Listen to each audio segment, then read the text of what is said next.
Is that Ben? Tourists watching the alligators were horrified to discover that an adult alligator appeared to be under attack by something and was actually bitten to death right before their eyes. Seeing the alligator's gruesome death, the woman wasn't afraid at all. Instead, she wanted to take a close-up photo, but just as she pulled out her phone, something suddenly emerged from the water. Damn it, man! What the hell is wrong with you? What was that?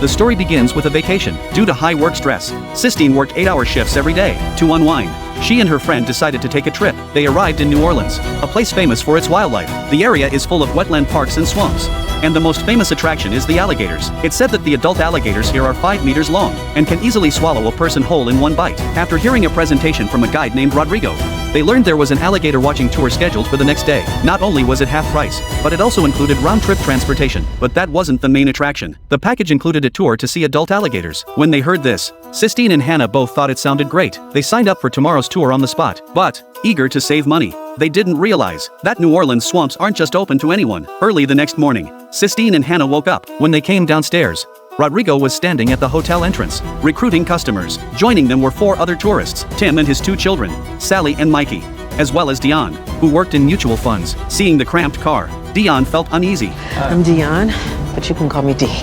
Nice heels. Work hard, ladies.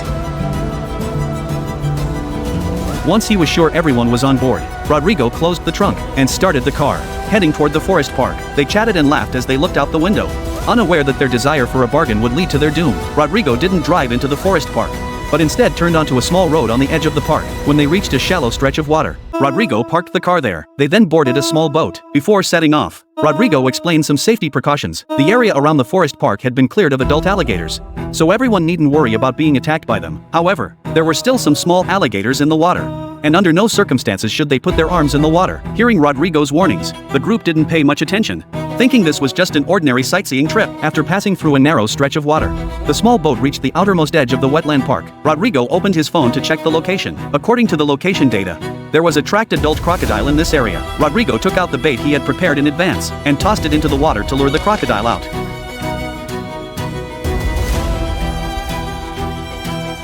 As he watched the water's surface, Rodrigo found it a bit odd. Usually, the crocodile would appear as soon as he tossed the bait, but today there was no reaction. Rodrigo assumed the crocodile was full, although he found it a bit strange. He didn't think much of it. Rodrigo started the boat, preparing to take everyone away, but just as they were about to turn back, Dion spotted a crocodile on the shore. Rodrigo recognized it as the one they'd come to see, but something about the crocodile on the shore seemed off. Seeing the crocodile on the shore, Dion wanted to take a photo, but Tim thought it was a bit dangerous. The crocodile had been killed and left on the shore, and there were creatures even more dangerous than crocodiles. But Dion wouldn't listen. She offered a $300 tip and insisted that Rodrigo row the boat closer. However, just as Dion was taking a photo, the small boat suddenly began to rock violently. What the hell is wrong with you? What was that?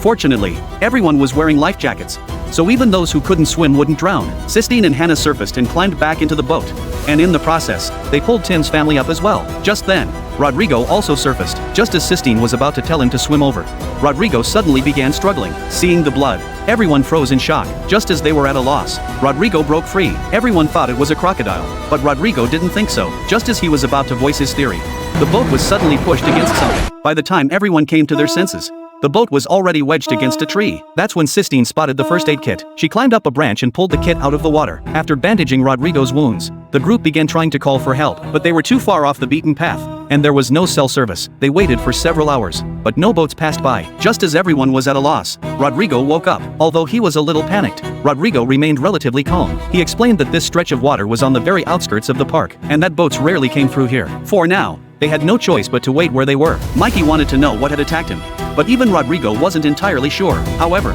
he could tell it wasn't a crocodile. The group, already frightened, grew even more anxious. Rodrigo told everyone not to panic. If they didn't return before dark, the boss would definitely call the police. But there were still 5 hours until sunset. Just as everyone was chatting, a massive swarm of bubbles suddenly burst to the surface. Tim guessed that the monster in the water was approaching. Everyone scrambled onto the tree branches to take cover, but the creature in the water was incredibly powerful. It actually rammed straight into the tree trunk. Unlucky Sally accidentally fell into the water. To rescue Sally, Sistine jumped in. She dragged her back to the tree branch, but just as they climbed up, the monster rammed into the tree again.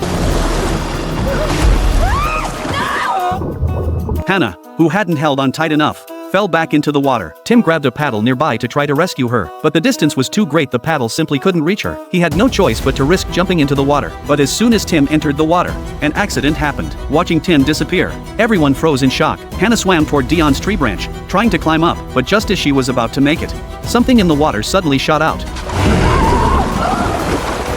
The sudden scene left everyone frozen in place. They looked at one another, unsure of what to do, and it was precisely this unexpected turn of events that allowed everyone to see exactly what was in the water. It turned out to be a hippopotamus of absurdly massive proportions.